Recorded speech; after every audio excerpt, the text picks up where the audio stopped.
my veins, I've been driving this train. Years in this lane, there's no stopping this flame. Cause I came to the game and I changed it to play how I like, rearranged it to my own domain. Yeah, I got what it takes, made lots of mistakes, taking shots, skipping breaks, feeling lost, feeling great, popping off, singing straight, never stopped, never changed. All the squad here to play, and I've got something to say, yeah. I work hard each and every day, I get lost in the words I say. I don't push pause, no, I push play. I won't stop till I make a change. I withdraw on the things I make. I turn flaws into flawless traits. I build tall, never capped in space. I won't stop till I hear him say, hey, hey, hey, welcome in, welcome in. Actually, Aubrey is welcoming in our guest tonight, and that is Ready to Love Miami star. Sampson is in the house. Welcome, Sampson. Round of applause. Thank you for having me, Aubrey. Thank you, Alex. Good to see you. Yeah. Yes, What sir. have you been up to? We haven't seen you in a little bit, and it's good to have you in here. Are you in Miami right now? Currently just about 3 hours away driving. I'm in Tampa. We're actually here supporting Hurricane Ian disaster survivors after the hurricane passed through. It was a Category 4 and thousands of people were impacted. And I have a great team out here supporting the people. It's what they do. It's their part of life. It's giving back, right? And they get to do it as a profession. So they love it. I love it. And I'm just thankful that we're here serving. That is so awesome. That is so awesome. And is that part of, what is that, FEMA, maybe? Yes, correct. The Federal Emergency Management Agency. We live in a world of acronyms, right? FEMA, they deal with natural disasters, anything that Mother Nature throws at us, we respond to, or terrorist attacks. So basically, if the state can't handle it with their own internal resources, they tap on the door of the president and say, hey, listen, we can't do it our own. We need federal support. We need federal assistance. And then we come in, deploy to those areas that have been impacted, and we get to work. Yeah, sort of like the bat signal, you know what I'm saying? Yeah. They got the light up in the sky, you know, we deploy in. Yeah, it's that's cool, it. I could imagine, bro. And Florida gets hit pretty often, man. So I know that's just constant work over there, unfortunately. With the hurricanes. You get the hurricanes, you get floods, and you get tornadoes. So it's a trifecta there when it comes to the types of responses that we see in the state. But they're so used to it. They're used to us being in their backyard, and they are familiar with the federal programs and the system and how it flows. So usually we're in and out because they're kind of self-sufficient. Yeah. Let me ask you this, Sampson, about that real quick. We see a lot of videos when these disasters hit, and you see alligators swimming through people's living rooms and things like that. How accurate a depiction are those alligators? Videos? Yeah. Oh yeah. I mean, Katrina. Yeah. I mean, anytime when you have waters flood, right? Mm-hmm. And especially when it goes above sea level, think about zoos where the waters just rise above all the fences and protective gates. All of those critters, all of those animals and mammals, they float and swim out. And so they're in the streets with the public. And it's unfortunate, but there's been a lot of casualties over the decades as relates to wildlife within the public streets looking for something to eat. Yeah. Wow. Yeah, that's heavy. It's pretty accurate, Alex, to your question. You know, it's what you see, obviously, anything you see on television, they want ratings. So you're going to see the worst of the worst, right? Or the best of the best. We do see a lot of that. I wish they showed more neighbors helping neighbors, because that's the beauty of America, right? And that doesn't sell. That doesn't sell. But they did a good job selling it after 9/11 up there in New York. Right. Yeah.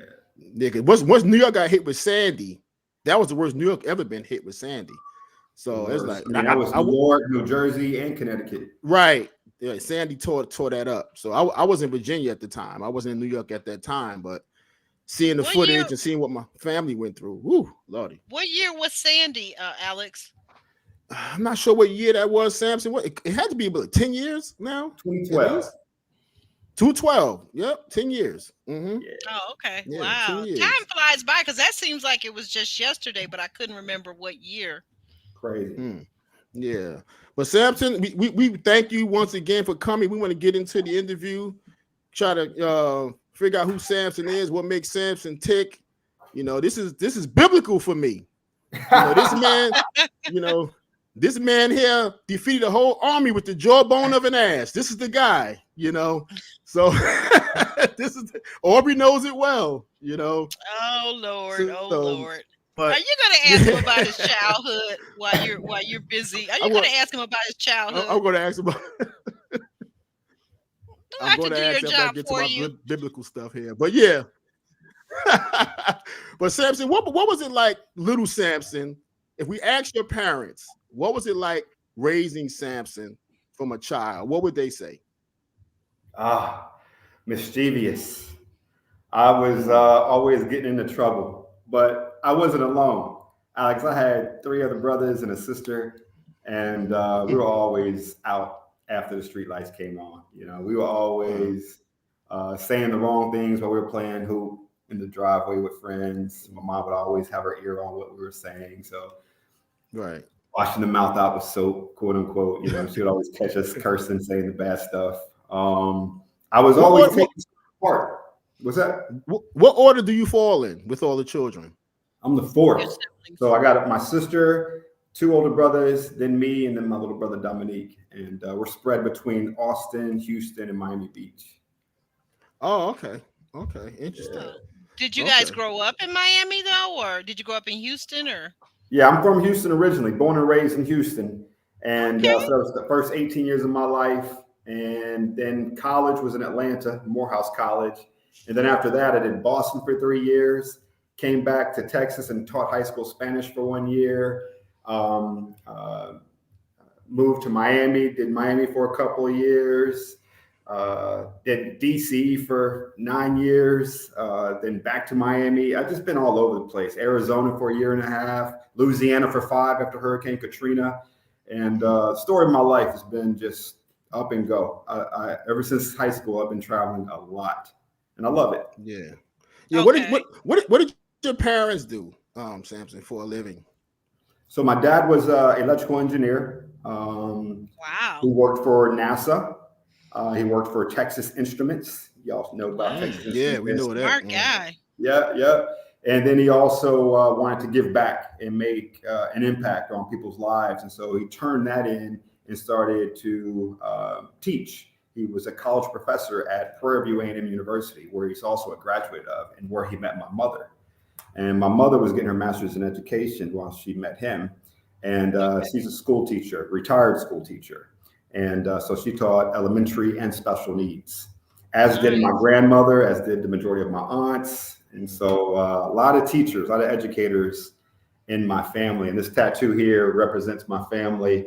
It says, each one, reach one, teach one. And when you do that, that's love. Right. Okay. I never knew what that said. Thank you for sharing that. Of course. Yeah.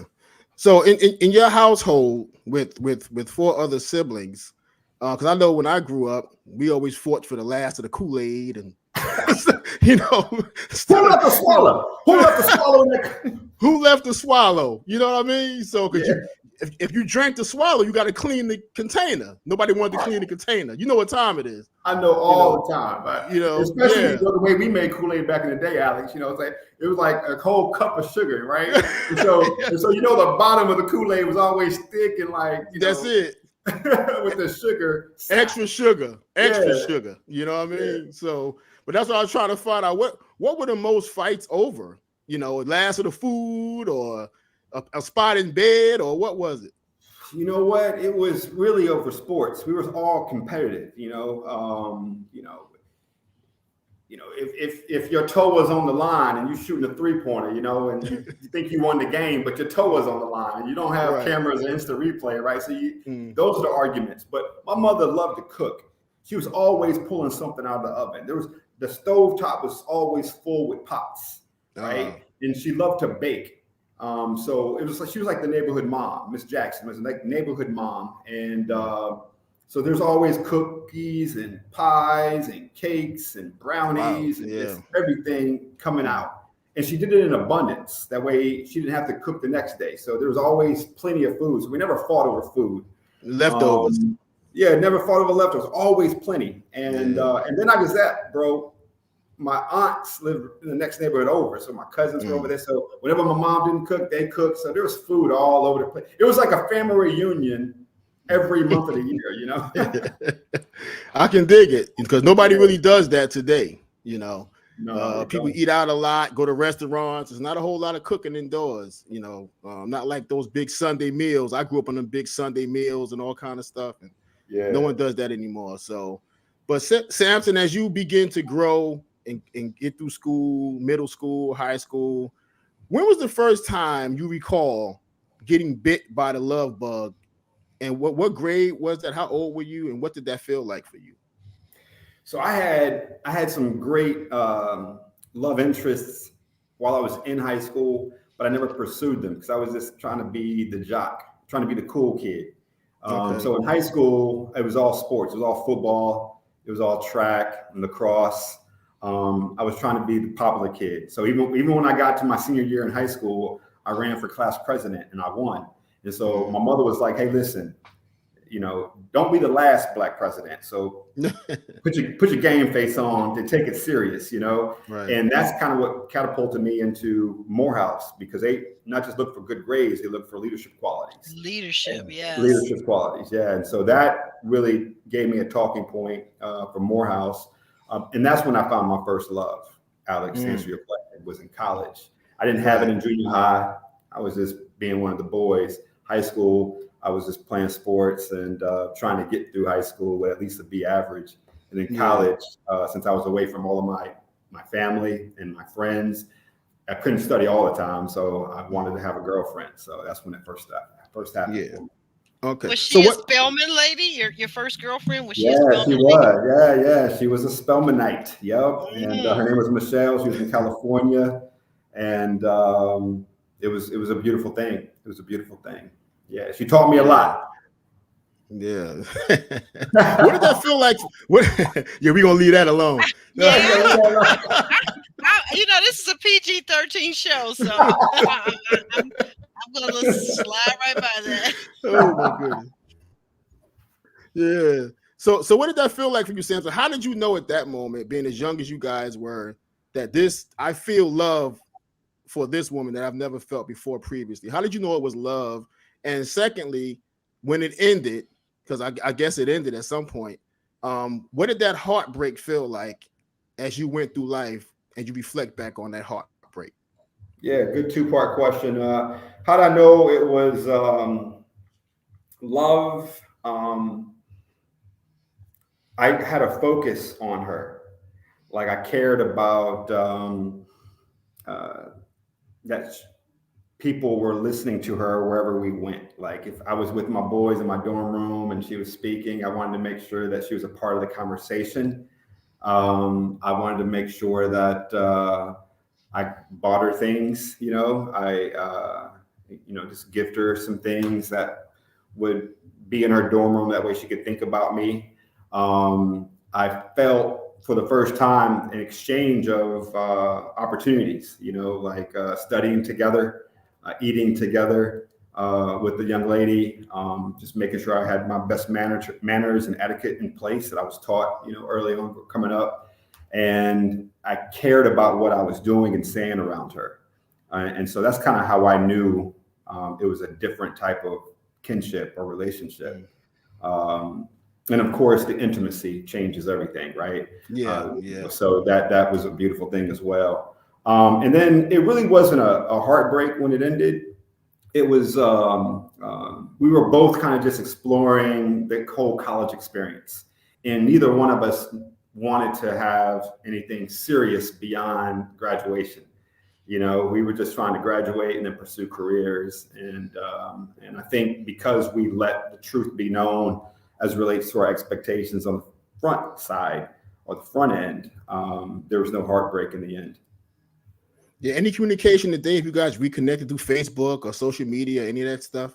today? Well, yeah, there was a time where we did communicate after college, and then it just kind of fell apart. We were more like good friends, with benefits, Right.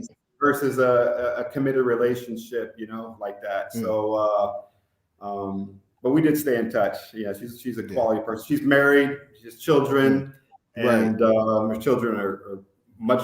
I mean, children are older than some of my nephews and nieces. So, So she's done her part. she married kind of young, like maybe in her mid-20s, early 30s, perhaps. Yeah, she married in her late 20s, Late and 20s. immediately Okay. had children right thereafter. Yeah.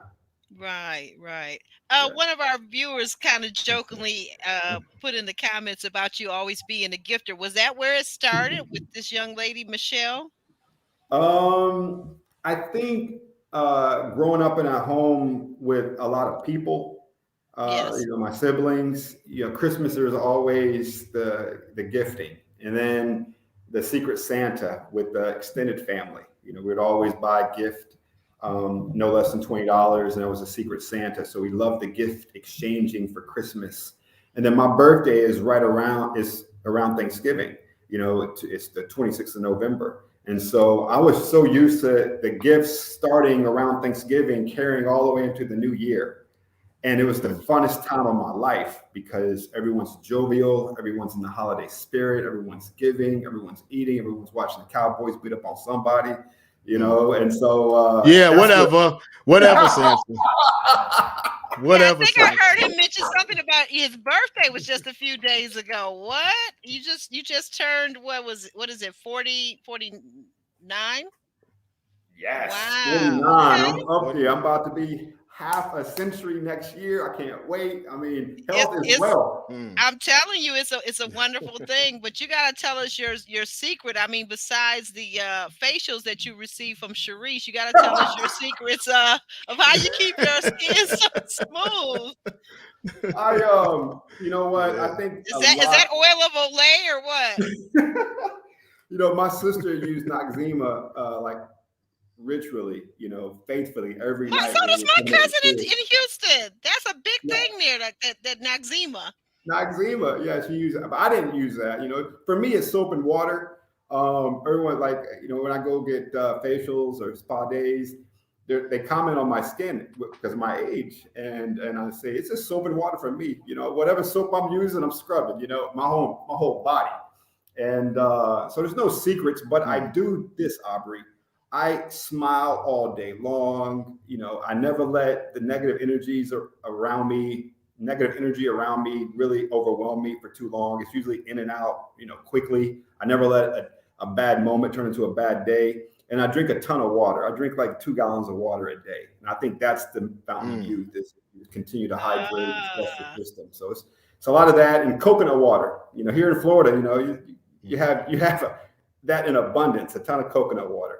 Is that right? Yeah. Okay. Oh yeah. We're the human body's made up of water, and if you're not drinking water, you're actually fighting your body. So we need to drink water. Yeah, absolutely. Right. So, but speaking about I'm sorry, Orby. Speaking about Sharice and those facials, we want to kind of segue into the show. Did you want to go there, Orby, at this time? Yeah. No. You're headed in the right direction. Yes. Yeah. So we're going to segue to the show, to Ready to Love. And obviously, go ahead, Aubrey. No, you're doing fine. But what happened was your screen froze and there was nothing, so I was going to take over. But now you're back. Go ahead. Okay, I don't know what's going on. Technology. But yeah, as we get to Ready to Love and your whole experience there, obviously you're a nice looking guy, you're in great shape, you got a lot going for yourself. What led you to the show in order to try to love as opposed to just going out here and dating regularly? I tried the dating apps years ago, and it's just a sex pot. Sex is a good ingredient in a relationship, but it seems like the apps kind of starts with that, and so I kind of left the apps alone because at my age, I want something a little bit more meaningful and of substance, more cerebral, someone that can tease me intellectually, you know, because that's a turn on for me right now. And I left that alone, and I was single. I was in Arizona supporting the pandemic, and Ready to Love called, reached out, and I thought it was a joke, but turned out being something real. After I did some due diligence and research, I said, okay, why not? I'm single, something I've never done before. And because it was on the Oprah Winfrey Network and a Will Packer production, I figured, why not? I mean, I'm in good company. If nothing works out, at least it's a good experience, you know? And it's been just that. I have no regrets. It was my best experience of 2022 was Ready to Love Miami. Yeah. So you were pursued to be on the show. They came looking for you.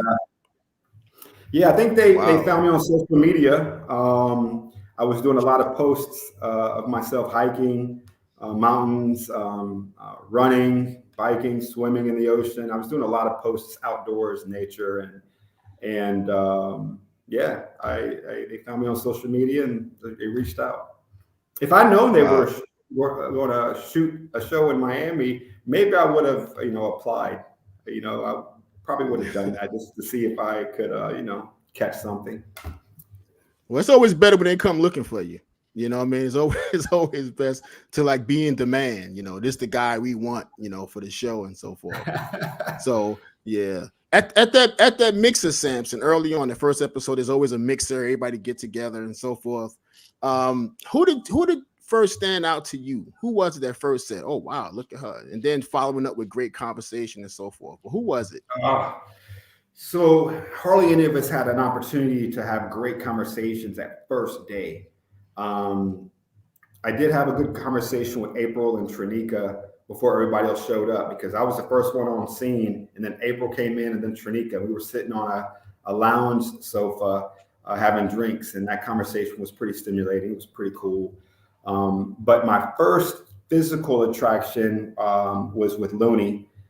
She had a nice fitted outfit on that was earth tones, very natural looking. It complemented her skin, and her hair was precise. It was clean. I mean, the roots and everything looked really clean, like she was salon, fresh.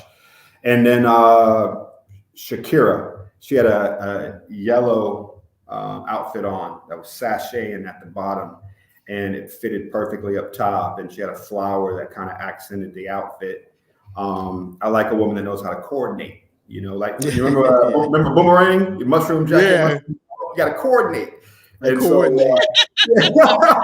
See, I can talk to y'all like that because y'all old school like me, you know what I'm saying? Yeah, we old heads, so we know all about that. Yeah. And so she came perfect head to toe. And so those were the two ladies that really stood out at the beginning for me. Okay. And you seem to have a connection early on with Shakira. They start calling her Flower Girl and things of this nature. As the competition began to get fierce. But with Shakira, she started to exhibit a lot of emotional issues. And with the type of work that you do, did you feel more like her counselor at some point rather than a love interest? Because she was really having some breakdowns at various times. Yeah, so I learned about those breakdowns when y'all did, because they weren't around me. Whenever I was with her, the conversations were even keeled and smooth. They were, like I said, in the date with her on that dinner date, very organic. Our conversations were about family, future, passions, her child, Prince Amir, my upbringing with a whole bunch of nephews and nieces. I have 11 of them, by the way. My siblings have been fruitful. Dominique, Sherzad, Jahangir, they've been multiplying. And my mother is a happy grandmother as a result. So, but our relationship was great, and it still is. She's good people. I like Shakira a lot, and she has a great future ahead of her, and a great role model for her son to emulate. But yeah, it didn't give me an opportunity. The show didn't give me an opportunity to be there for her in an emotional sense, because she was always stable and secure in our scenes together. Right. So what were your thoughts then when she started to become under attack? I guess from other women on the show. Specifically, what was the young lady's name, Aubrey? That's with Swayze. Cadian. Cadian, right. Seemed to come at her pretty hard. What were your thoughts about that? Was this just a competition thing, or was this just outright being nasty? I don't think she was outright being nasty. It was more of a competition. But Cadian, she wants the truth from people, right? If she's witnessing something that may seem off, she wants to delve into it, almost to the point of instigating. But she's really just trying to uncover facts, like even if it's not her place to do, right? She's just like that. She's just like that. So I've kind of picked that up from her interview. I'm sorry, not to interrupt you, but I've kind of peeped that out from her interviews that's really seems to be the driving force. Is exactly what you said. She's big on uncovering the truth, but doesn't seem to have a sense of boundaries. She doesn't have a strong sense of boundaries. Yeah, and but it's good. She's good for TV. She was good for the show, right? And absolutely. And it worked out for her and Swayze, so I'm happy for them. But yeah, I think would I have done what she did? Nah. Say for instance, the shoe was under the foot and a guy was vulnerable in the lounge, the gentleman's lounge with Tommy and the rest of the fellas. I wouldn't have brought that up. I wouldn't even have talked about it. It's in one ear and out the same ear. It's not for me to share, especially for something that's kind of sensitive, right? A past trauma or right the moment, it's not for us to really talk about. And some people say, well, it's TV, it's reality TV, it's out there for the world to see. Well, let the world figure out on their own, but you don't have to be a part of it. Right. Yeah, absolutely. That's true. Yeah. Well, was that the reason? It gets very competitive. Sampson, was that the reason why you ultimately ended up not continuing to have a relationship or develop a relationship with Shakira? Was kind of because of her vulnerability was maybe a little bit too fragile? No, again, like I was telling Alex, Aubrey, I didn't have those experiences with her. So everything was just cool. She was just chill. But I did know just through talking to her off camera over the phone that these scenes with other people, guys and girls, were getting under her skin. And it wasn't to the point where she couldn't handle it. She was just like, why are we doing this to one another? She's all about making sure that she's looking good and presenting herself well, and doing her part to ensure that the next person is looking good and presenting themselves well. So let's keep it positive. She just wanted to be more positive. And some people just wanted to keep it real, And so when you have those dynamics come together, it's going to clash. So the only reason why we stopped talking because she was eliminated. Okay. All right. Okay. That's fair enough. Interesting, Sampson. If you go back to Aubrey and I podcast as we covered the season, you mentioned Morehouse. Your mother wanted you to get more into politics, leadership, things of that nature. And Aubrey would attest to this. I've always said Sampson reminds me of a politician. I said Sampson knows what to say, when to say it. These different kind of things, almost from a political perspective. But we're talking about a relationship show, so he seemed to have all the answers and so forth. So have you ever heard that in a relationship? Like you seem more like a politician other than a real love interest? My girlfriends that I've had, I'm talking about serious relationships that I've had, they can see me going into politics and being successful, right? They can see that I can be a public speaker or a spokesperson, or if I'm trying to market a product or a service, I have no problem doing that, right? I can be a great cheerleader to you, Alex and Aubrey. I can be that person for you. A hype man, I can be that hype man. And so they saw that in me, but they didn't think it was a distraction to the relationship. They thought it was humorous, It's a skill set. It's something you develop, right? and but it never got in the way of love or the pursuit of love. Right. Okay. And you mentioned Looney, how she popped out at you, and I can see why, believe me. And she popped out at you, but you start, I can dig it. But you start talking to Shakira, and then when she got eliminated, it kind of transitioned not exactly to Looney, but to Charisse. How did that happen? How did you guys start and kind of circumvent around Looney? Yeah, so Looney went out with COVID, so she was a week to 10 days behind everybody else. When she got back, she was catching up. And so at that point, it was Shakira, Charisse, Looney, and Brandy. So Charisse would call the majority of the time. Charisse would call and Shakira would call. Looney and Brandy, it was almost like they were waiting for me to call, like, be a man, Sam, like, call me if you're interested in me, show up, present yourself. Don't be like Justice. Don't be a Justice. Don't be a Justice.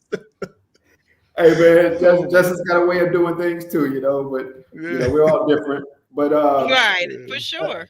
He's Looney. I think she was hustling. She has her own show and she's in the real estate. Charisse, she took off from her salon during the shooting and filming of the show, and so she had the ample time. And for me, I had ample time too. So Charisse is a phone person. I'm old. I'm not a phone person anymore. I don't even want to text as much. I'd rather be like, are you free? Let's get together and let's hang out. But since we're in this dating show, it's kind of hard to have that type of interaction, because you're on camera and then you're supposed to talk and get to know each other, at least those that you're interested in getting to knowing on the phone. But you're not supposed to see each other in between sets and episodes. You only can talk over the phone. You can't hang out. You're not supposed to hang out. And so I played by the rules, even though some people didn't. I made sure what was in my contract, what they told me, the do's and don'ts, whatever there was a don't, I did not attach myself to it. I didn't want to break the contract. So, but Charisse would call and Shakira would call. And the other two, Brandy and Looney, I had to make more of an effort to doing that, keeping the relationship going. Yeah, and I believe Looney has said at one point she's not really a phone person. And I don't know how you get to know a person if you don't talk to them other than seeing them on set. If you don't have private time. She said it, and Justice said the same thing. I'm not really a phone person. I'm not going to call and that kind of thing. And that's difficult, particularly when you're on a dating show and you have to date this way. So, but I did like Looney myself. And you see, those two got together, even though they had that type of communication, fact. They got together. Yeah, that was interesting. Yeah, that was interesting. We found that out at the reunion because we had no idea, really. Mm-hmm. So, but what is it that with Charisse that, because we don't see everything. We see 42 minutes and you guys are doing this all week or whatever the case is. So what is it that they didn't show between you and Charisse interaction, whether a date or whatever, that you wish we had seen to get a better understanding? She actually liked my corny jokes, I don't take myself too serious, I used to in my 20s, in my 30s, I started to relax. In 40s, I don't care anymore. I'm corny, I'm not trying to be funny. I'm just trying to have a good time and enjoy life every single day. And so, especially on this wild journey, but our conversations were funny. She's actually a funny person too. She's corny too, not funny. She's corny like me. We have that in common. We also had some good conversations about family history and just growing up. We both have some countryside, some country attributes to us, country with a K. And so we related on that a lot. Of course, we're older, in our 40s, never married, never kids. So we had some good conversations about the freedoms that we have enjoyed with no drama, with no stress. All the money that we make goes on us or anything that we want around us versus the children, right? So there were good, substantive conversations that I wish the camera, they caught, but I just wish they didn't cut. And because it showed us having, meaningful interactions that could lead to a relationship if the chemistry was right, right? So you can have good conversations and no chemistry, right? Right. All day. Yeah. You have that with coworkers, colleagues all day, every day, right? And so that's how it was with Sharice and I. We had good conversations, but the chemistry just wasn't there. Yeah. And, you know, she had other connections too. She had a connection with Zoe. They were trying.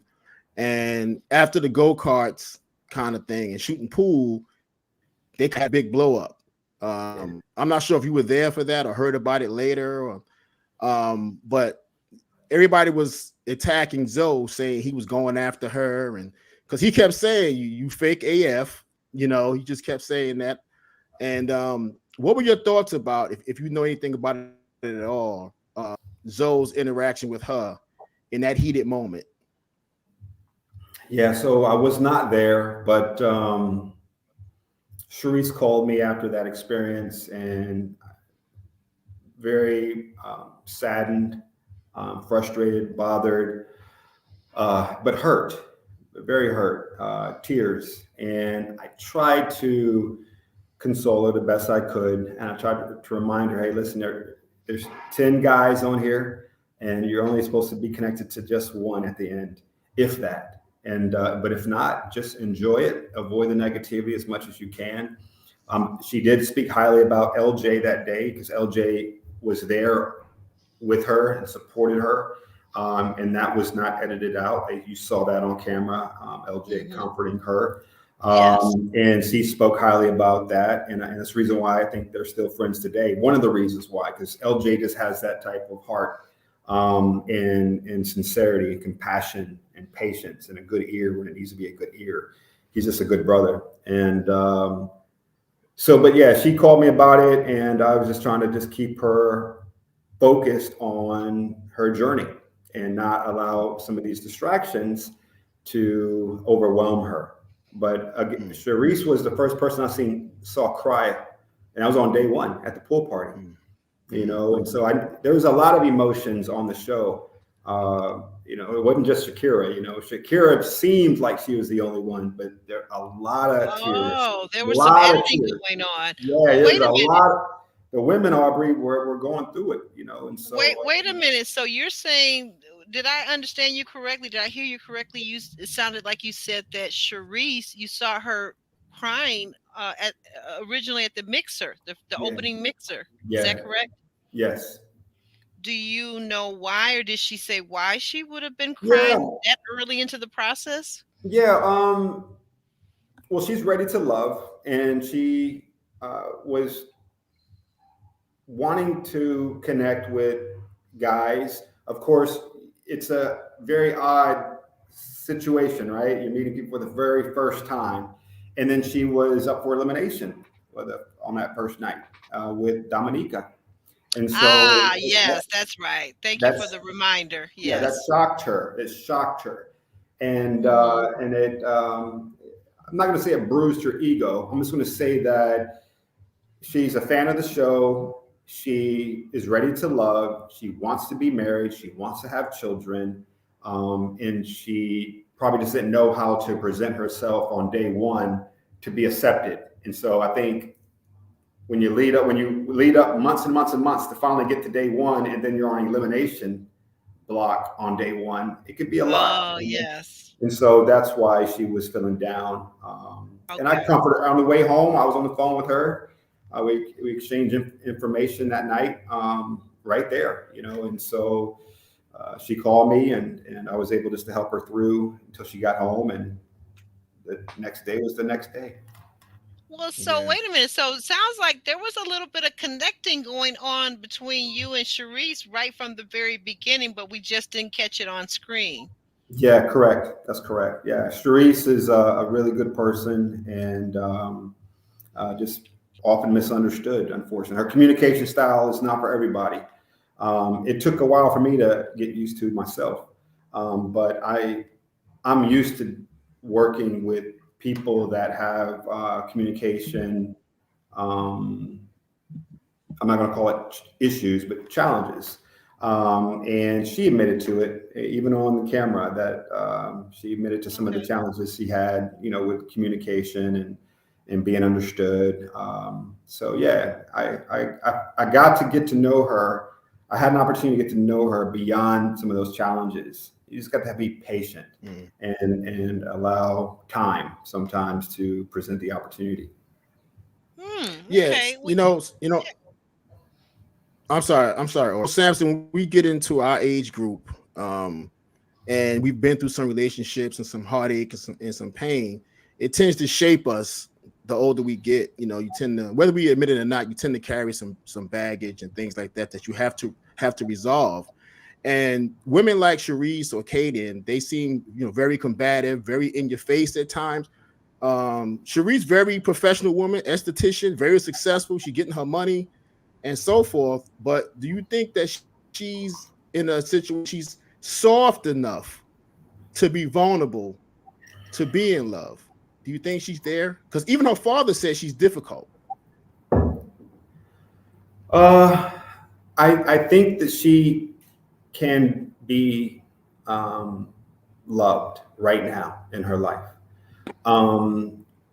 It's going to be with someone that accepts her reality, maybe even better than she accepts it. And she has a spiritual foundation as well. And she obviously has her career in place. And I think just by meeting some of her friends after the show ended and family, it seems like she has a good nucleus around her as well. And so whenever your life may be challenged with a new boyfriend or fiance, it's that nucleus, right? That family and friends that can come together and help y'all, get back on track. I don't think she's quick to throw in the towel. I think she can actually work on some things herself. She's done therapy before, and I think she'd be open for couples therapy just to do some preventative maintenance. So I would never say that she's not ready to love. I would just say that she probably just wasn't ready to love any of us. Right. Yeah, you mentioned that when you were eliminated, you actually mentioned that, but you made it all the way to the end. So, that's a great thing, making it to the end. But yeah, I think that's very interesting that you say that, because a lot of us are in pain. Go ahead, Aubrey. But to be fair, now at the conclusion of your elimination, Sampson, what were you feeling? What were you thinking? Take us back to that moment. What were you thinking when Sharice asked to meet with you for a date?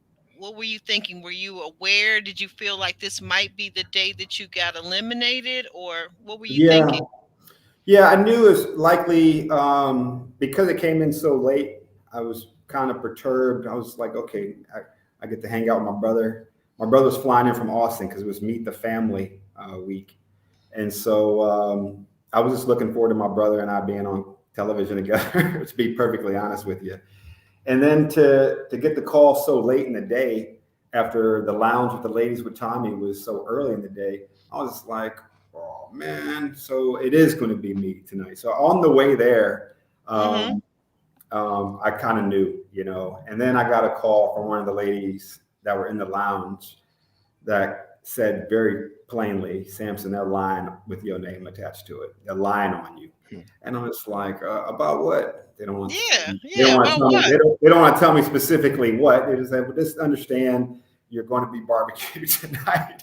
And I said, okay. I said, it's my time. It's my time. There goes that barbecue expression again.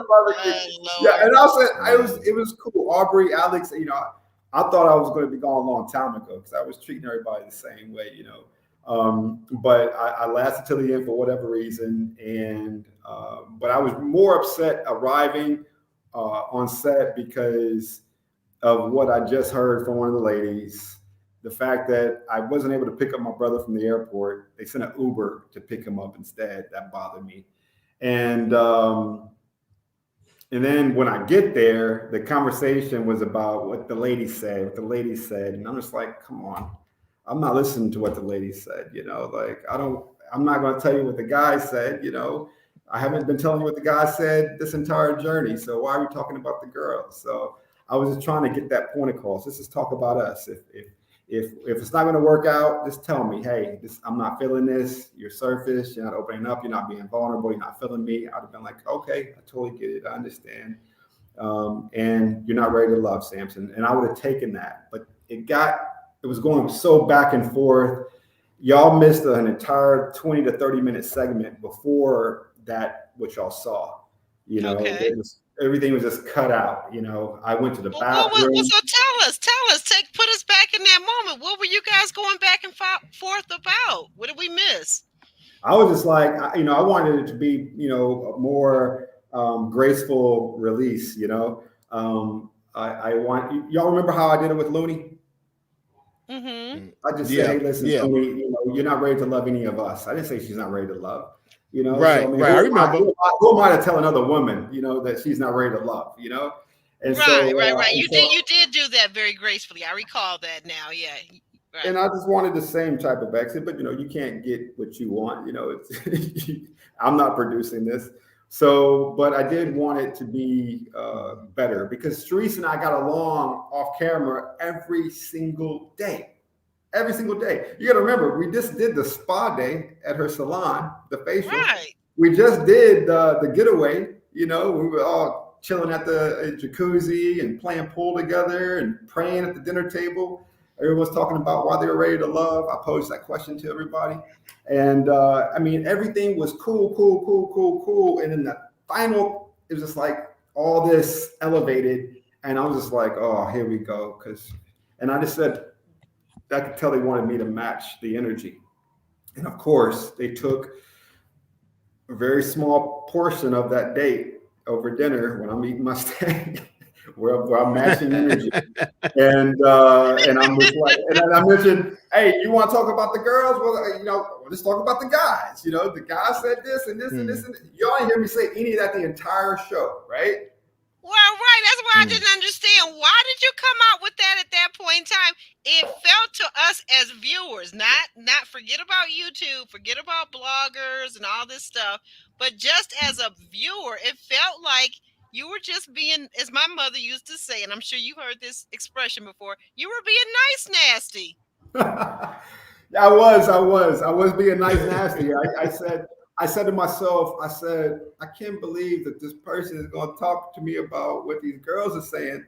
Like, ignore that, because I've been ignoring everything. I never brought it up to her on camera. I never brought it to her off camera.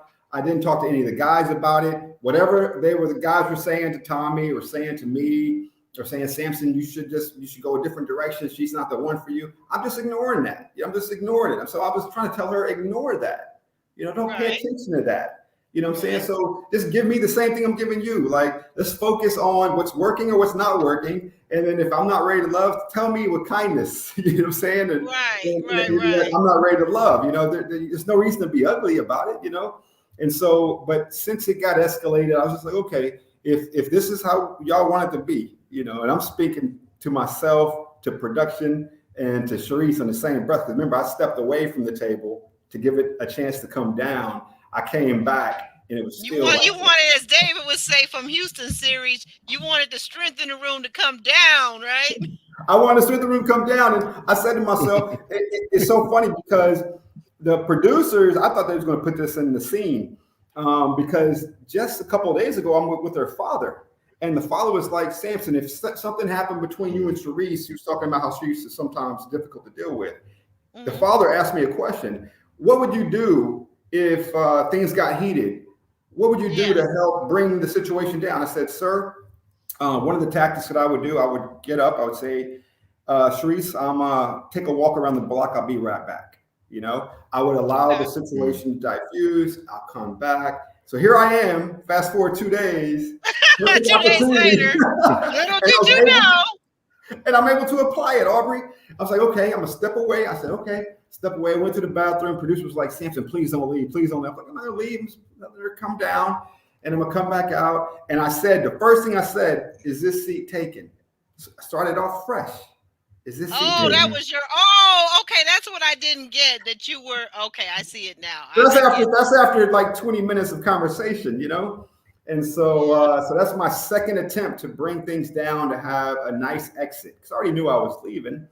And so this is a nice exit. And I wanted to go a long time ago, Aubrey. I mean, this show was a good experience, and I wouldn't have changed anything.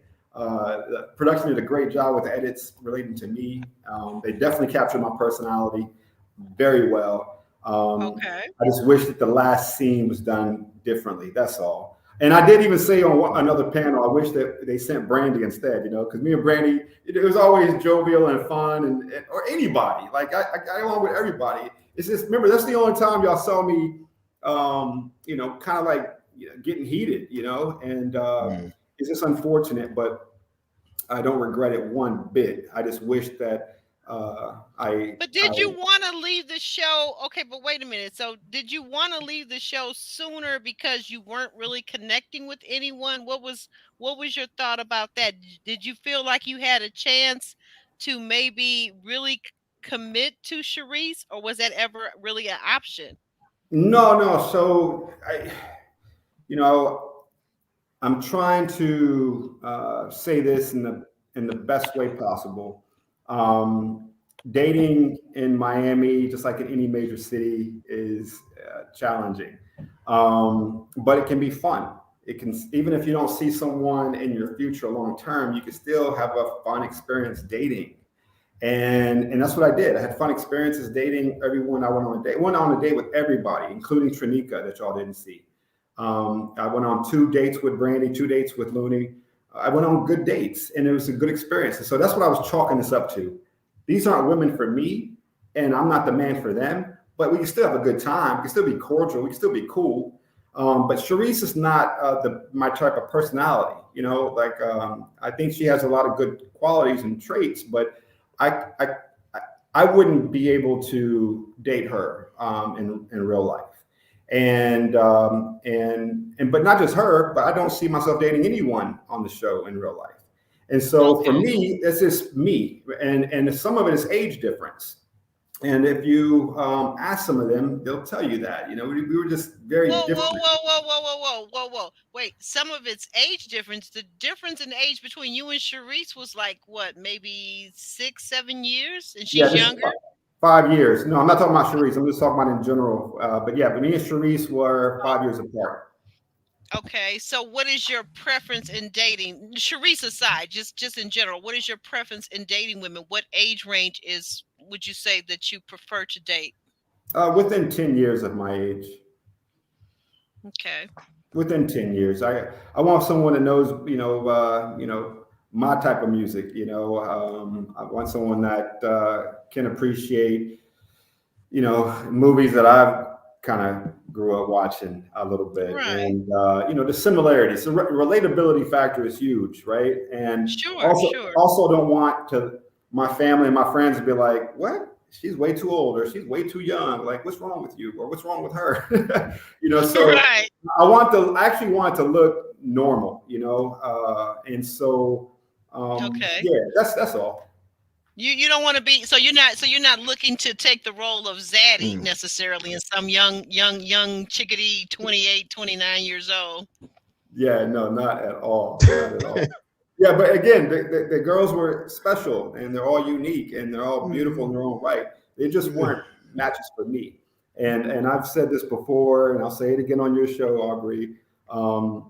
I told the producers on day one at that pool party, there's no one here for me. You know, there's no one here for me on day one. And I wanted to, yeah. And I wanted to self-eliminate. Y'all know that Calvin had a family emergency that was legit. That wasn't a fake family emergency. But I think I was the only one that wanted to eliminate on day one. But then they eliminated Sean on day one, even after I told the producers I'm willing to go first. So one of the reasons why y'all don't see me too much on camera at the pool party on day one is because I'm in the bathroom trying to avoid the crowd. You're in the bathroom. You're hiding in the bathroom, a grown man. Sampson. I wasn't hiding. I was just taking my time. I was on the phone texting my boys, like we have a group chat, me and my fellas, but it was all looking forward to me being on the show. And they were excited. They were excited. And I was excited too about being on the show. And so, but then I texted them, I said, hey, meet some really good people, but none of these ladies are really for me. None of these ladies are for me. And so I would show you the text right now on the phone, but I don't want to be like that. And I let the producers know, and they just said, hey, listen, they eliminate you, and just be yourself, and they'll figure out that you're not interested in time, and you'll be eliminated. And it just didn't happen that way. Y'all could tell throughout the season that I treated everybody the same way. I didn't do anything different or special for anybody. I did speak to certain people more just because they called more. But for the most part, I was a gentleman. I showed up with gifts, showed manners and etiquette, and just tried to pay attention to them, and that was it. Wow. Well, yeah, I've heard bits and pieces because I have, of course, I've watched some of your interviews. But what you're saying to me here, and getting it in the complete form here, gives me a slightly different picture than I had before, because I didn't realize that you, right from the beginning, you felt this way. We had, as bloggers and YouTubers, I think many of us kind of came to a consensus midway through the season, this last season of Miami, that many of the men didn't seem to be really into it. We talk about Zoe, for example. Zoe didn't even seem like he actually even wanted to be there. I'm not really sure why he was there. I guess we lost Alex. Yeah, it sounded like he had some audio issues.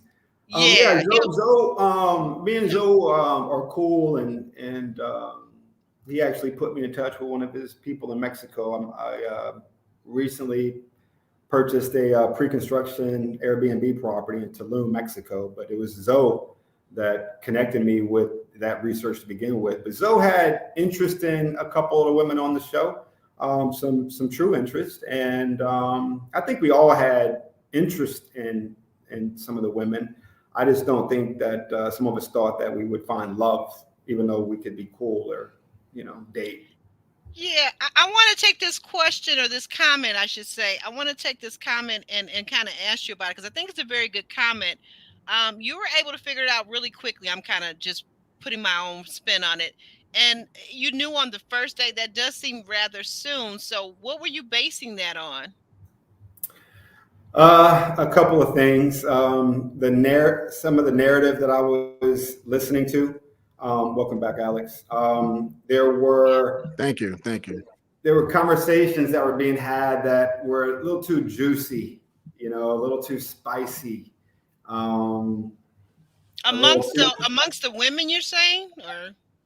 No, not just amongst the women, just the whole group, guys and girls, Okay.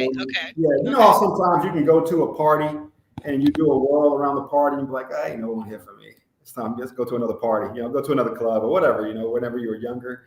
It was kind of like that. I looked around, and even though there were beautiful women in the house, yes, I think they were very beautiful this season. Very beautiful, yeah.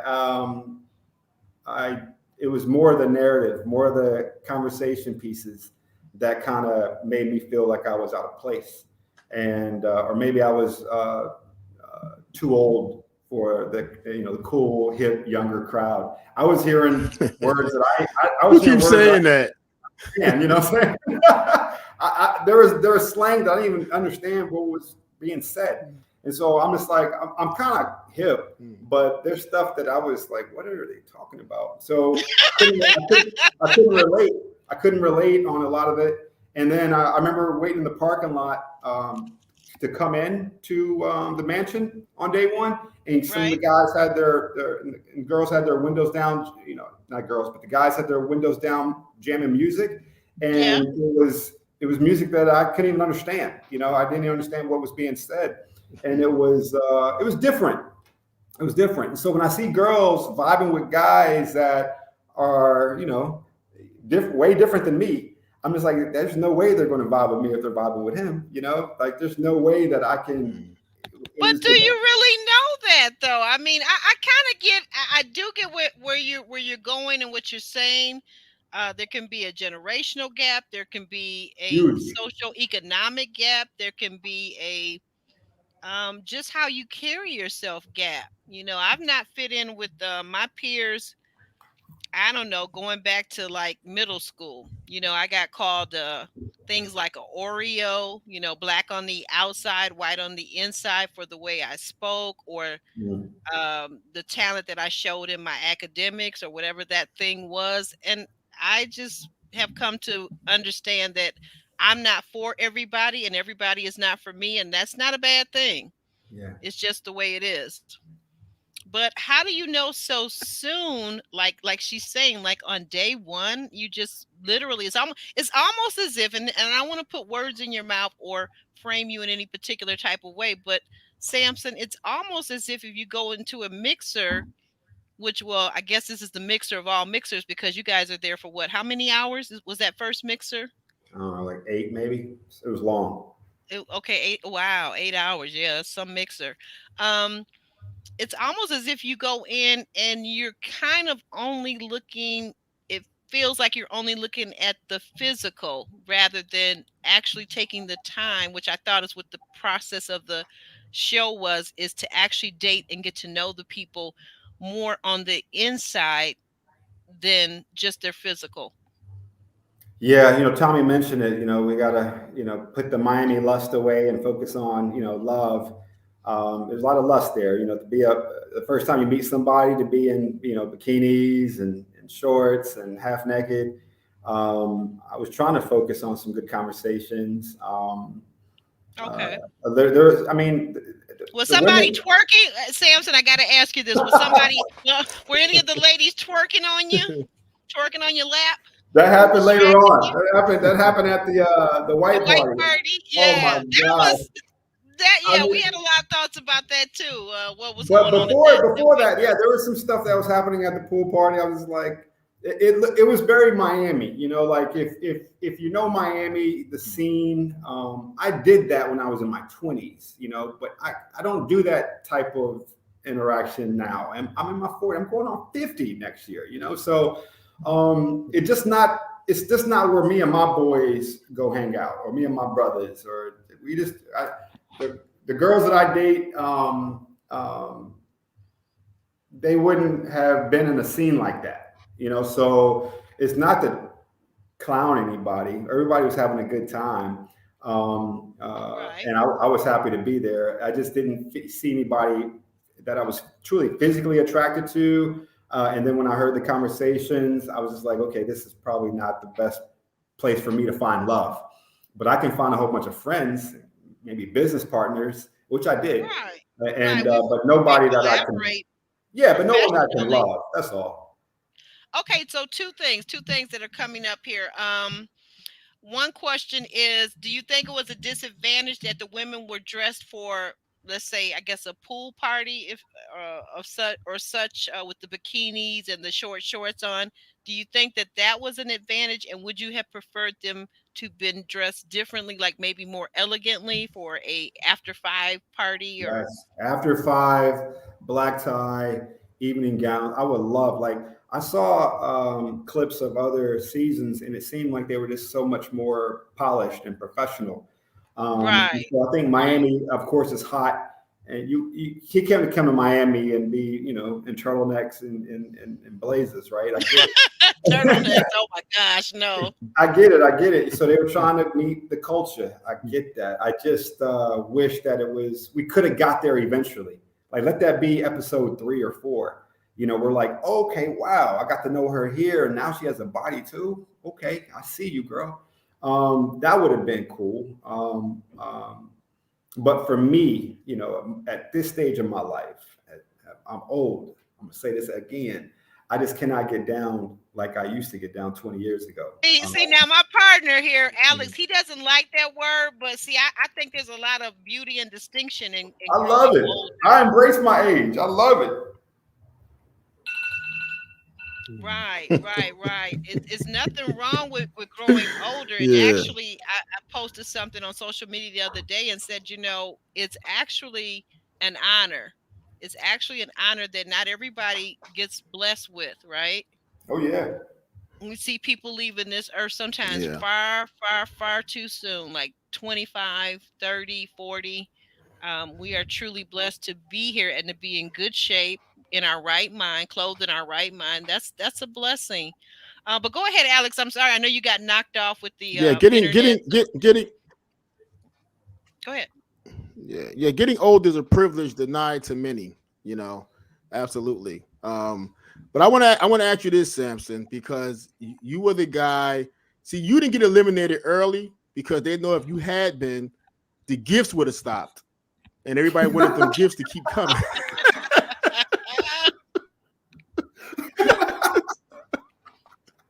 So funny. No, I think I was Sampson, you coming with you. It's good that you mentioned that. I've heard that once or twice before, and it may be some truth to that. But I think from just what I was hearing, I was kind of safe. I was a safe bet, and so you're gonna have a good conversation. You may get something. You may get a plant. You may get a gift. You may get some flowers. You may get something, but it's still gonna be a fun date. And so that's what I wanted to do. I wanted to make sure that even though nobody was there for me, I wanted to make sure there was a fun experience. I was even with the fellas, you know what I'm saying? I wanted to make sure that if it was a group date, we're kicking it, we're throwing the football, frisbee, whatever we're doing, you know what I'm saying? It's like, we're going to have fun. And that way we can look back at this 5 years from now, 10 years from now, where we're on a cruise together in Aruba or wherever, just doing Caravana, Carnival and Trini, whatever. And just saying, yo, let's watch some of the episodes and have a good time, smoke a cigar, drink some whiskey, and just kick it with the girls, with the guys. So I was just trying to develop some rapport and relationships and build some potential friendships for the future and have a good time. And I think that came across to everybody that I was just there to have a good time, and cast and crew. So I did just that. I had a good time, and my mom is proud of how I presented myself on camera. My siblings, they laugh at it. My friends and my mentees, we love it, man. I no regrets, not one. We're happy with it. Is that your love language, gift giving? And if so, how did that start? My love language is really acts of service, but a close number two, if I'm in love, is gifts. I think that's a really good 1-2 punch, a man to a woman, in terms of how I give love versus receiving love. I'm physical touch, but giving love, I'm acts of service and gifting. I think if a man does things for his woman, fixes things for his woman, serves his woman, make sure that she doesn't have to wait on anything, those acts of service really shows her that, hey, he's attentive, he's on it, and he's not dropping the ball. And then the gifts is just icing on the cake. I see the cake is like the acts of service, and then the gifts is like the icing. So what girl doesn't want a dessert like that, Yeah. Ooh, I can put that in the chat. I like that.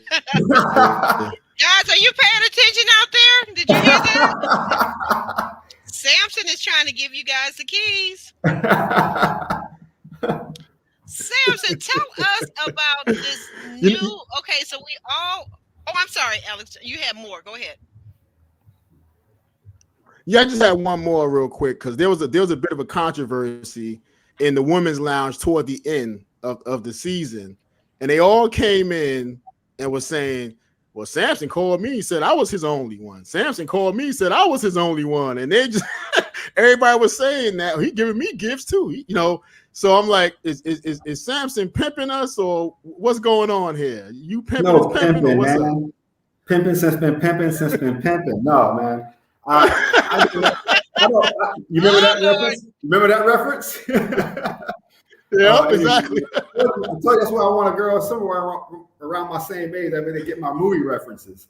But right. No, it was that kind of, when I saw that episode, I was like, what? Y'all know we in this process together. Come on, like we were taught. We're not taught. We were kind of advised in this process, in this journey, date the person as if you're just dating one person. So you're talking to them and treating them as if they're just one person, not 6 others or 4 others, right? So that's how I was speaking, to the ladies. I wasn't speaking about other girls. I wasn't speaking about other guys. When I'm in front of a girl, I'm talking to them, right? And so that's how I wanted to keep out of the drama. I wanted to stay away from the fray, stay away from the chatter. And if you notice, none of the guys were a part of any of that. And so I got through the entire season with none of it until the very end. I was like, why would they say that in the last lounge? Like, why would they say that? And so that kind of like rubbed me the wrong way. I even called Brandy and Katie and was like, why did y'all say that? Like when I finally watched it myself, I'm like calling them, like, what's going on? And but anyway, it is a show, and I ain't mad at them. Like, I got nothing but love for them. Yeah, in the reunion, which was explosive, that two-part reunion, you did state in the reunion in a relationship now. One, are you still in that relationship? And two, how soon did that relationship begin after the show ended? So my elimination date with Charisse was I want to say Friday, a weekday. And then that following Sunday, I was in church and I tell the girl that I had an interest in, we never dated, that I would like to start dating exclusively. So as y'all know, at this age, we don't date multiple people at the same time, so I'm just dating her. Unless you're Alex. Dang, she calling you out, bro. Where's the love? Throwing me under the bus. Throwing me under the bus all the time. Where is the love? I need to bring LJ here. Bring LJ here to start singing for you. But go ahead. I'm sorry I interrupted you, Sampson. What? You met with the lady, this young lady. You said on Sunday, and you asked her if you could start dating exclusively. Continue. Yep, and just like that, we've gone out several times. She thinks the show is hilarious. She likes how I came across on the show, and she said to me one time, she's like, if you could just if you can just be that same person, then I'm good. And she's realizing that's exactly who I am. The unfortunate thing is that ever since that show ended and we first started dating, I've been traveling a lot. I've been out of the country. I've been in different states. I've been in 6 different states since the show ended. Yeah, and then I've also did South America. So how are you two getting to know each other then? A lot of FaceTime. She comes into town. I go visit her. It's just not as frequent as I would like or she would like. Okay. Yeah. May I ask you, without knowing anything else about the young lady, may I ask you her age? You want to know her age? I do. She's 39 years old. Okay. All right. You guys talked about whether or not either of you are open to having children. Should this progress to marriage? We haven't really talked about children, but she doesn't have any kids. She hasn't been married. She was like me, just put career first. And but she loves the fact that I have my stuff together. Aubrey, you don't know this, but I retired during the pandemic. I'm still on the federal. Yeah, I'm still on federal payroll because I love what I do. I love being an emergency manager, a public servant. I love giving back, helping people that have needs. But I don't have to work anymore. So for me, it was Obama, that first term when the market was at its lows. It was March 2009. And the Dow was around 7,000. Now it's 30,000 plus.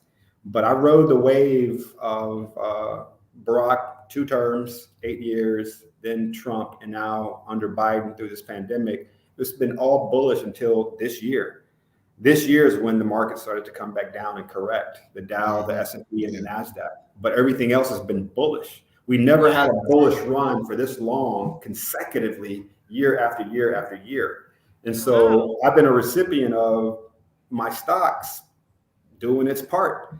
I love play in the market. Alex is over there. He's getting excited. He can barely contain himself because this is his world too. So. And then real estate, 40 acres and a mule. Yeah. So I had a rental property, a lakefront property in Texas, and now I'm trying to buy more properties to do Airbnb on the side as well. So these were the things that allowed me to retire. But because I love what I do, I love my team, I love the people that I manage, it's hard to leave. So why not, keep that extra line of income? Okay. Wow. Well, that's definitely something. If Yeah. I can get hold on one second, Alex. If I can get from you your information, if you have anything that you'd like to share with our with our viewers in terms of what you're doing, your availability or anything you're promoting, then please let me know and I can link it into the description of this video so that people will be more easily able to find you, Sampson. So I'm not promoting a business or a brand. I do have mentees that are connected through family, friends, colleagues, that I kind of share tips, best practices. We also call them lessons learned. This is what I did wrong. Don't make the same mistake, basically. This is what I did right. Copy that, Right. But it's very basic. I speak very elementary when it comes to stocks. I want people to understand it's simply buying low, selling high, and creating, triggers, basically your stop orders, your limit orders. That way you limit your losses. You're not going to win all the time, but it's better than a casino, and it's better than DraftKings. It's better than playing dominoes, right. Whatever you're betting on. Lotto. Yeah. So because you read, and then you apply, and then you watch your money make money. And a lot of people are so caught up on the materials. I used to be. I remember when I didn't have money, I looked like I had money. I had the Giorgio Armani suits. I had the Ferragamo shoes. I had the nice whip. And then I would pull up to a place that I rented. I ain't own nothing. And now, it's just the opposite. I own. I pay for everything in cash. I don't believe in owing anybody anything. So I'm debt free. You sound like my daughter. She's a student, a disciple of the Dave Ramsey program, and she teaches that in her church community. Good for her. How old is she?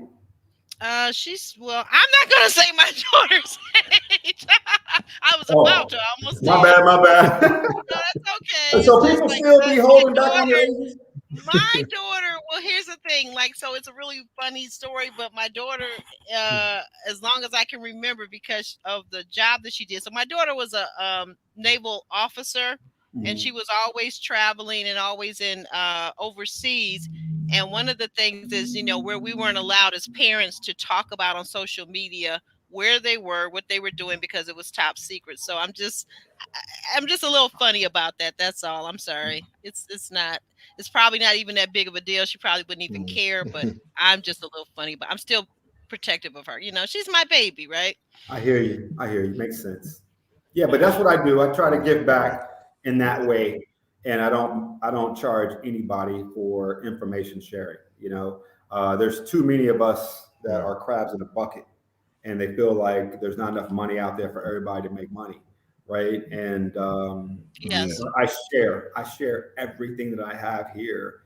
And one of my trademarks is right here on my arm. It's with God, and so you'll see this coming up on hats and leggings and socks and necklaces. I'm gonna be wait a minute. So you are trademarking that, right? It's already trademarked. I own it. Brand. Okay.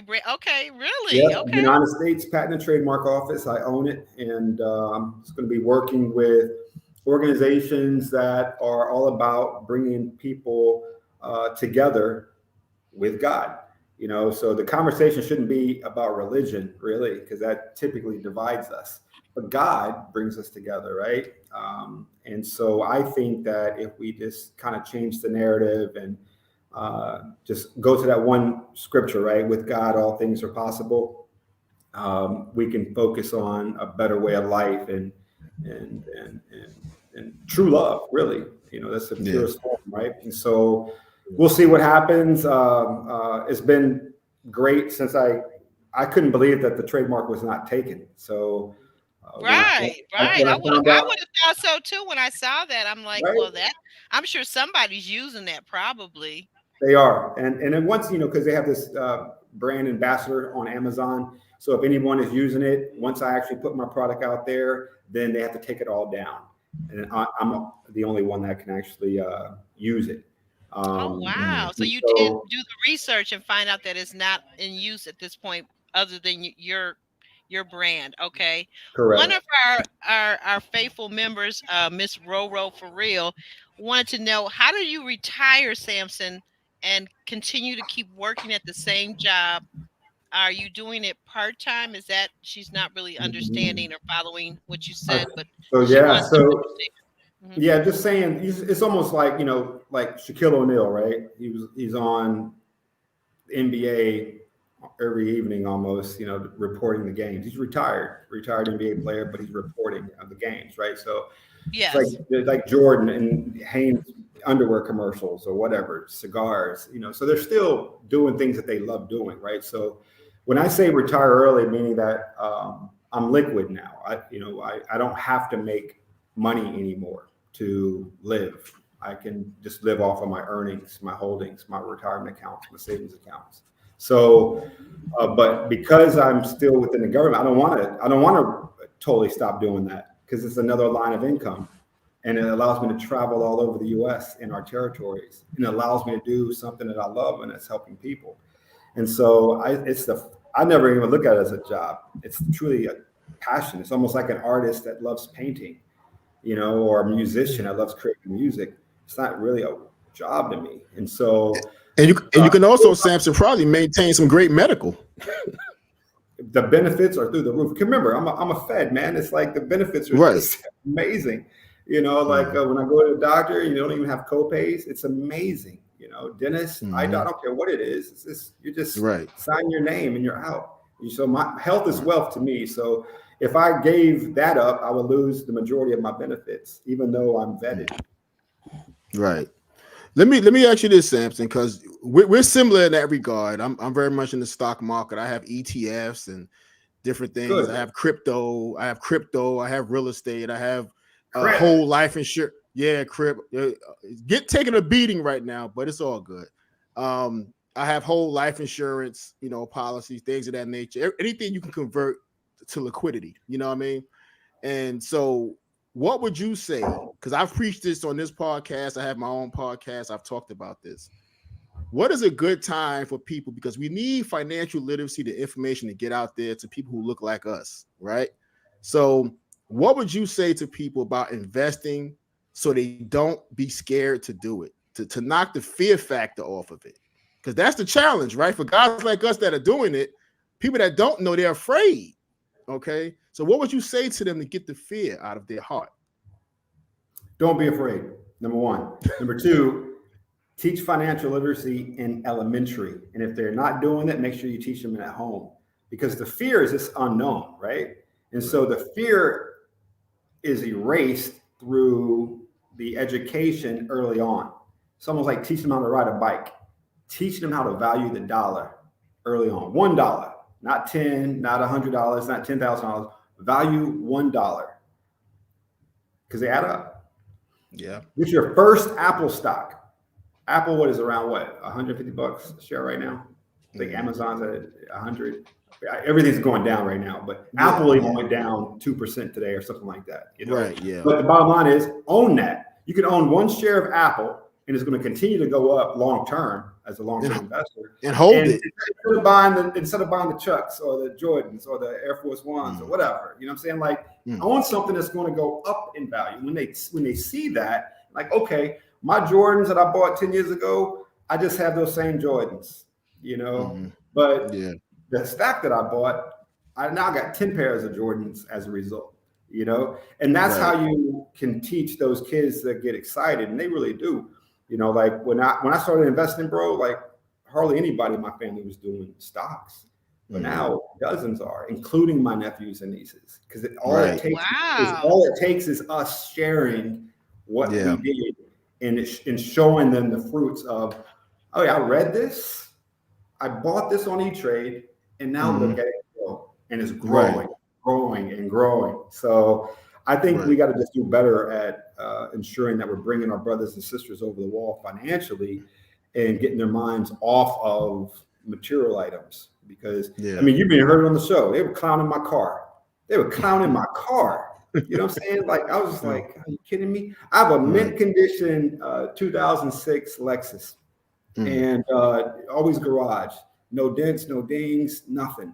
And I kept this in my family because it had the sentimental value. My grandmother, who's no longer with us, I used to take road trips with her from East Texas into Houston. This was after this was after Katrina hit. I was living in Louisiana for 5 years. I would pick her up in East Texas, right outside of Beaumont, a little small town called Bonware, and drive her into Houston to be with family. And she died at 87 years of age. But it was those 3-hour road trips to and fro that I was able to see how funny and just cool my grandmother was, and not just the matriarch, not just the disciplinarian, not just the head of the household and a great chef, and but a real person beyond measure. And so those experiences with her, and then with my nephews and nieces in my car, I'm never going to sell that car. With my dog, I'm never selling that car. If anything, I'll hand it down to my nephew or niece. And but for them to bring up the car, I'm just like, even after I shared with y'all why I kept it, it's like, Sampson. Sampson, we have to teach how to get out of a consumer mindset, get more into an investor mindset. For real. Because we're raised and we're taught to be consumers. And once you're taught to become an investor, every dollar is like a worker. Money doesn't sleep. So we sleep, we get sick, money don't get sick. Okay. So if you got your money out there working, your money can't call out sick. Your money don't go to sleep. Your money, you got to have your money in places where it's growing every second. I mean, they ring that bell in New York every morning. I get excited. You see what I'm saying? They ring that bell. So we have 9:30 Eastern, they ringing that bell. So we gotta talk, man. I can tell, Alex, you talking my language, but we gotta talk. Yeah, we gotta talk. I knew it. Yeah, I would love to come on the show, man. Yeah, that would be we great. Gotta talk, man. Magnetic repellent. Yeah, we gotta talk. So and Sampson, we, like I said, I don't know if Aubrey has anything else, but we know we're gonna respect your time. But we want to say, what do you have to say what do you want to say to the audience that you feel like we need to know? Any subject that you choose, whether investing is a hot thing for what we're talking about right now. As we close, what do you want to leave them with that they can say, wow, I saw Sampson on Ashley Aubrey, and wow, what is that thing? I would just tell the ladies that try not to look for something wrong in a guy. Some guys are out there that aren't going to fail you. They're going to treat you right. They're going to listen to you. They're going to pay attention. They're going to know what irks you and do their best not to do that. I've had some great, healthy relationships, and I just wasn't ready to commit to marriage in those relationships when I was with them. But because of effective communication, you can walk away without broken hearts or, cursing tongues or calling people out of their name. You can walk away as adults, and as friends, and just wish the best for the next person. And I think that if you go in thinking that the person in front of you is going to be great, believe in their greatness and encourage them, then you're going to have better outcomes and less pain. And I know that I'm talking to somebody, and even if I'm just talking to one, I'm just talking to one person, but there are some good women out here that just need a man to pay attention to them, and vice versa. And some people have their stuff together, and they need some work, but doesn't make them a bad person or someone less than. It makes them human. And so I'll just leave it with that I came across some good people on this show, guys and girls that may have looked like they have a lot of issues, a lot of problems, and maybe I'm one of them. But remember, it's a show, it's TV. Yeah. And for the most part, I see the beauty and the uniqueness in each of them, even the ones that y'all may think that I don't get along with. I see the beauty in them too. And I hope the audience can, put a mature thinking cap on and be an adult and say, okay, that's fair. It's TV, and these people have some hearts. So go easy when you're talking about hair with the ladies. Go easy when you're talking about makeup with these ladies, outfits. Just go easy. They were doing their best to look good and to create a great memory for themselves and their family, and maybe even find love. And no one got up there to be clowned, so just be easy, especially on the ladies. And I'm saying this to the ladies because when I saw the comments from some of these other panels, it was ladies talking about other ladies. That's what bothered me the most. And so again, sisters, be a kindred spirit. Be more compassionate to your fellow sisters. That's all. And Sampson, we just had out where I live in Chesapeake, Virginia, we just had a Walmart tragedy where 6 people were killed by a manager, unalived, I should say, on YouTube. And careful. Unalived, as I should say, here. But I had a talk with a very good friend of mine, and she was telling me, she said, we don't know what happened in the Walmart, what was on this person's mind. She said, but in total, I just think that people just have to stop being mean. Yeah, and it's a very simple thing to say. It's a very simple thing to do, but for some reason we can't bring ourselves to do that. People never forget kindness, but in the same way that they never forget when you're unkind to them. Is what side you're going to choose to be on. You know what I mean? And you don't know a person's triggers. You don't know their state of mind before you start to pick at them or be mean to them or whatever. You may trigger something that you don't know what you're unleashing. So never condoning what the person has done, obviously, because I would never do that or condone that. But you just never know what a person's going through personally or what their upbringing was like to drive them to do something like that and what triggered them. So kindness goes a long way, I always say. And that's for our audience as well. Yeah. I agree.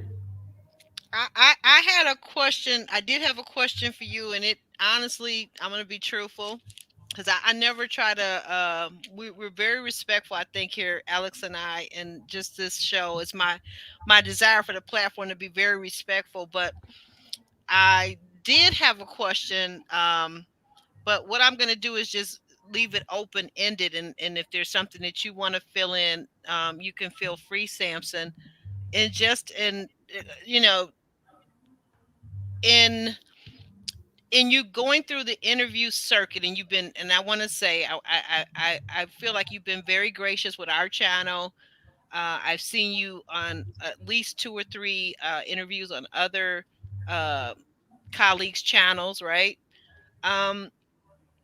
Is there something that happened while you were interviewing that just really caused you to maybe be a little upset with one of the interviewers to cause you to maybe say some things that you maybe later now, even now today, feel a little disappointed about? Yeah, I totally know it. Whenever I hear a person call another person trash, it kind of rubs me the wrong way. It goes to Alex's point about just treat people with kindness, right? And absolutely, one of there's 4 core values that my agency pushes out there, and it's fairness, it's respect, it's integrity, and it's compassion. But if you think about it, it's just the golden rule: treat people the way you want to be treated, right? Do unto others as you would have them do unto you.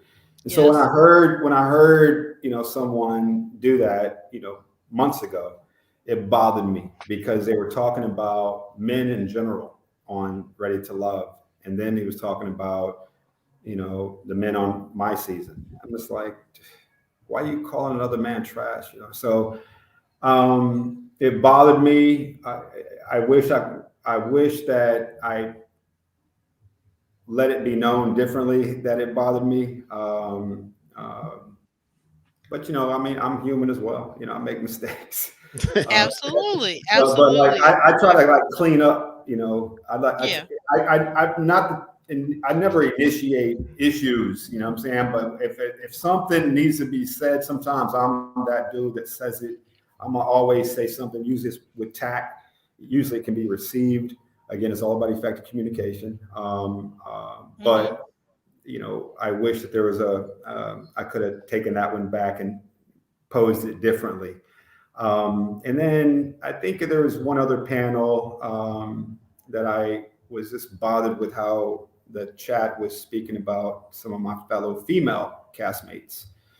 These women are going through a lot, and hair is hard to handle in the heat and the humidity, and when you're Yes. it's You hard. tell them, Sampson. You would know. You would know. Yeah, yeah, this part, and then the makeup, and then the makeup is hard to handle, and so I'm just like, they were going through a lot, and then to hear the chatter about on Twitter, on IG, on Facebook, on the live chats with YouTube, I was like, golly. Men, we can handle you talk about this all day. It don't matter. It's just the women, it's a different story. They're more emotional and they absorb some of that and they take it personal. And so, and I've said this many times, it's like, hey, listen, don't listen to that. I always say, don't listen to the chatter. They don't know you. They don't know you. I said, hurt people hurt people. Right. And so if they're ugly, I mean, it's the people that are in the chat. It's always the same people. I've noticed on some of these chats. It's like it's always the same name saying ugly things about the guys and the girls. It's always the same couple of people. And I have to agree with you because we blocked YouTubers over here too. We've had to do that because I refuse to have a guest come on my show, volunteer to come on because we don't pay you. You agree that I didn't pay you to come on here, right? And you guys to volunteer your time out of your life and your time is something you're never going to get back, right? And to have someone come on and to be mistreated by our viewers or our subscribers or even members, that's just not going to happen. You will get booted out of here very quickly. And we have very good I see LNV is in the house, our moderator extraordinaire, and Monique King, and myself. I will get down as Jeremy always calls it. He says you jumped down off the porch and took care of it because we had our very first interview, and you remember this, Alex? We had Aisha on from Ready to Love from the DC season, right? And there were some people that were just kind of going at it with her, and hey, they got kicked out. That's it. That's okay. I'd rather not have you as a subscriber. If you think that people go on reality shows, but they are actually, and you brought up a very good point, Sampson. All of you guys are human beings. You're all human beings with feelings, and you feel, you breathe just like we all do. And just because you go on a reality show does not give people the right to treat you less than, or like they know you, or like they know you, like they know you. They saw one scene. They saw one scene of me like matching Sharice's energy at the very end, and like, oh, the mask came off. I had to like tell one of the panels. I was like, man, my mask was off. I was doing stuff like that from the very beginning. They cut out everything. Every time I was like checking somebody or saying something that may be, different than the stand-up gentleman all day perfect Sampson. No, I'm not that guy. How they really set me up the entire show was pretty cool. But I mean, that's not me, man. I'm kind of like I'm kind of a realist. Like if something needs to be said, like they call me a coach for a reason. I'm not the coach that's going to sugarcoat it. If you're messing up, I'm gonna say you're messing up. If you need to do something differently, I'm gonna say this is what you're doing wrong and where it's gonna lead you. And I'm in your face with my mentees, with anybody that I'm coaching. And it's not sweet and perfect all the time, you know. So it's just funny how people just saw that, you know, one scene and wanted to think that that's the real Sampson. Well, the real Sampson was there the entire season, but they cut it all out. Don't we all have many different facets to us? Is anybody a monolith? Is anybody walking around just one way all the time? No, not at all. Always happy, always sad. Very few people that I've met in my life are like that. I just want to ask one last question. And that is this. So a handsome, good-looking guy like you with gray skin that drinks plenty of water and that is able to retire early before 50, before 62, 63, and has all these great attributes. Do you think that you'll ever get married? You'll pick a wife, settle down or settle in, and have some children maybe? Whew, I have to look over my shoulder. It sound like something your mom might ask. So, I have a tendency to sound like people's parents. I'll be perfectly honest with you, Aubrey. I would love to be married and have children of my own, at least one child. I would love that. And I set up my life to have this. And I wanted to be able to, I can be that father at home, you know, if my wife still wants to work, she doesn't have to, but if she wants to work, she can go to work and I can be that father at home, raising the kids, whether they're in public schools, private schools, or homeschool, and I can be there 24/7. At that point, if I had children, I would totally leave government and just, you know, do my real estate, do my stocks thing, you know, and just be in the house. So would I want that? Of course. But there's also some comfort in not having that. I've gotten so used to being in a companionship, you know, without the titles, having someone special that I can love that doesn't have a title. I've gotten used to also. Sampson, where's my whip at? Where's my paddle? Sampson. I've also gotten used to being a I'm not playing with you today. I'm not playing with you. But I'm serious. The man being honest. What the man to say? Being honest. And I've gotten used to being a bachelor. But see, did you see that this is a tragedy in our community? Do you see this as because I do. I see it as a tragedy that a man who is well prepared to be a good husband to some fortunate, wonderful woman to be a wife, but yet you are twerking on that fence. Why are you twerking on the fence? Why you gotta be twerking? Why are you twerking on the fence? Y'all know I have a problem with twerking in public. Like, I have no problem my girl twerking on me. Oh yeah, and I really didn't mean that. That actually was not a reference to anything else. Okay. If my girl, Aubrey, if my girl was to twerk on me at the house, in the backyard, in jacuzzi, in private, I'm down for that. You know, like, I have no problem smacking it up. You know, like BBD says, smack it up, flip it, rub it down. Oh no! Like, I have no problem doing that. Right. That's an old school reference for y'all. But yeah. But I'm not that type of person in public. So I'm just, you know, the lady in the streets, freaking the sheets. That's me, you know. And so, but I've gotten used to being a bachelor. I've gotten used to it. And if you can be honest with the woman, there's some women out there that love to be bachelorettes, and they're okay with not getting married. They're okay with not having children. I'm not saying that that's for me. But I'm at the stage now where I've gotten through life, and even though I would love to have a wife and some children, if it doesn't happen, maybe you've got.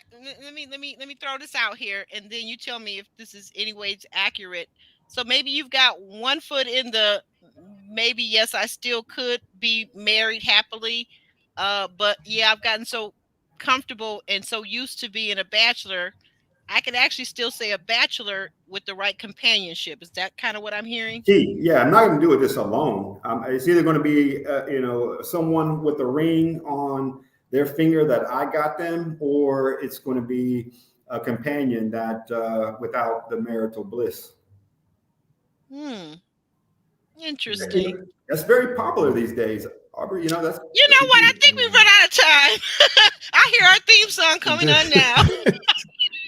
She playing hating. Yeah, the player hating. Player hating. Excuse me. Don't hate the players. Hate the game. I think your internet's about to go out.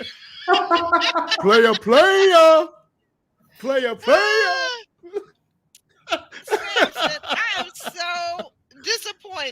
so disappointed. You went all the way up to the last moments of this interview, and you were doing so well. Love it. I love it. I wanted me to keep it real. It's the truth. You know, I would love it, but if it doesn't happen, I'm okay with God giving me a companion. I'm okay with that. Oh my goodness. Well, I appreciate you, Sampson. Forget about all you do. Of course, the king of pimps. Of course, the king of pimps says that. What in the world? Yo, come out to Miami, Alex. Man, we can kick you, man. We can kick you. We're gonna talk, Sampson. We're gonna talk. Absolutely. Give me 1 second, Sampson. And what do you want? Last question. What if you were to describe yourself? I know you're currently seeing someone, but if you were to describe yourself even to your current lady friend, how do you describe yourself? How do you describe yourself if you're trying to tell her about you, who you are, the essence of who you are? A family man. I'm Sam, the family man, an uncle to 11 nephews and nieces, someone that is all about the community, building up the community, keeping the community clean. I even pick up trash on the streets in my community. I cannot stand seeing plastic bags or bottles. And litter bugs are the worst, Sampson. I agree. Litter bug. It's just like a pet peeve of mine. Whenever I see somebody just carelessly throw something down on the sidewalk, the street. Yeah. I don't even throw gum out the window. You know, so I'm like, it's biodegradable. A bird will come and get it. I'm not even that. Yeah. So I'm a community activist. I care about our nation. So I'm not big into politics, but I'm active into who we elect as our leaders. Yes. And I'm a man of faith.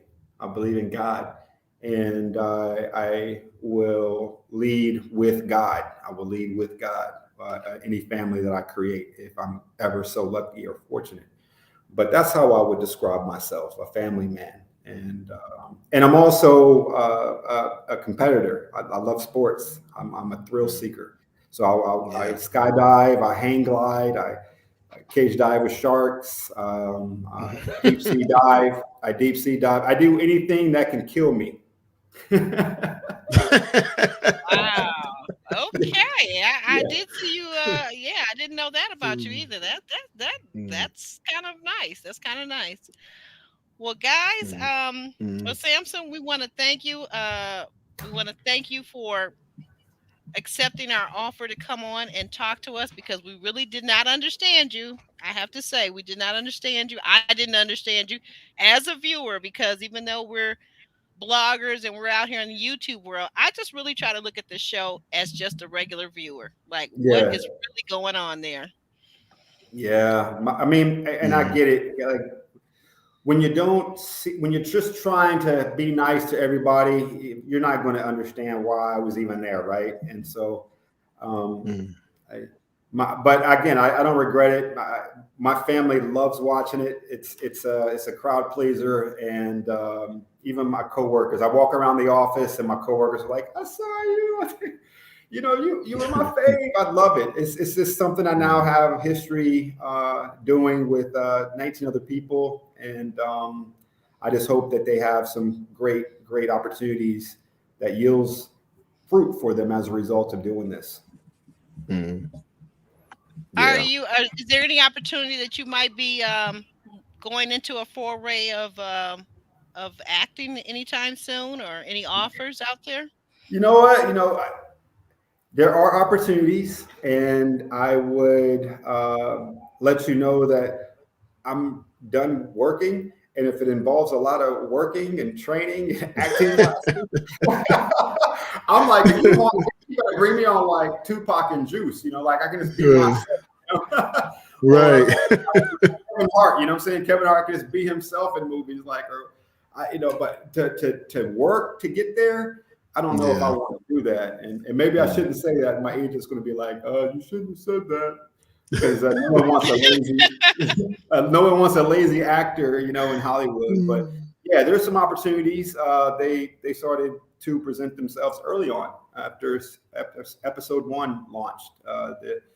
The interest started to come in, and I've been asking around for who can actually represent me as a quality agent, and actually reached out to Tommy. I reached out to him, and somebody that helps him, as a consultant for advice. And I reached out to some people that have their own shows like you that put me in touch with other people. So I'm just doing my due diligence and research, because it really comes down to having proper representation in that agent, right? Absolutely. And I agree with you. So I'm learning a lot, but I definitely don't want to start going back to work at 50. I want it to be easy. So if you want to hire me, put me into a role and I'll do it, but I don't want to go to work. No. Right. Would you be just since you brought this up, last question, would you be willing to relocate or part-time live in DC? I mean, New York or I got LA? my San Diego hat on.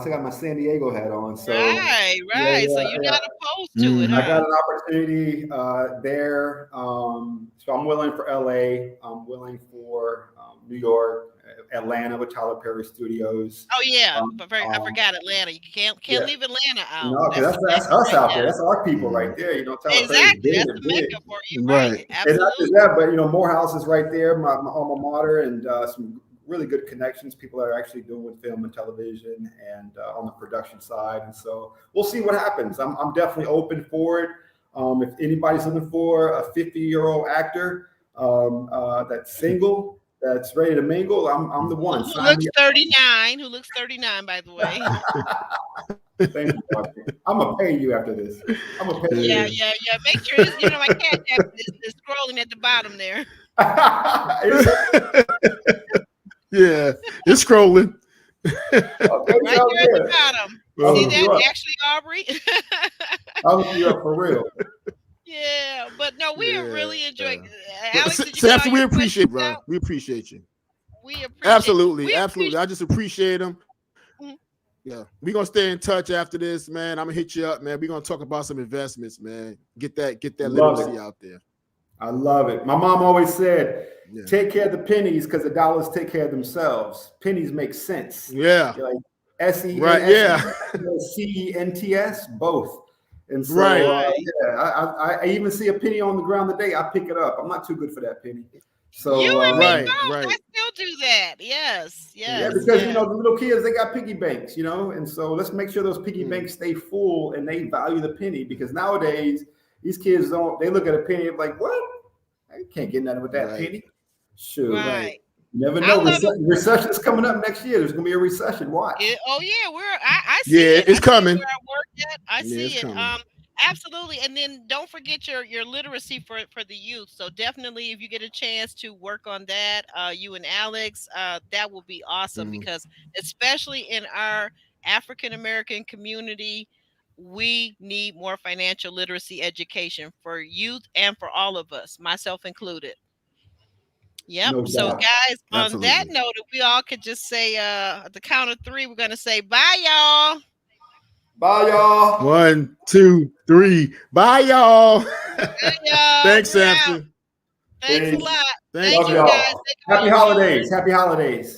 Yes, happy holidays and happy belated birthday. Happy belated birthday. So much. Happy holidays to all our viewers.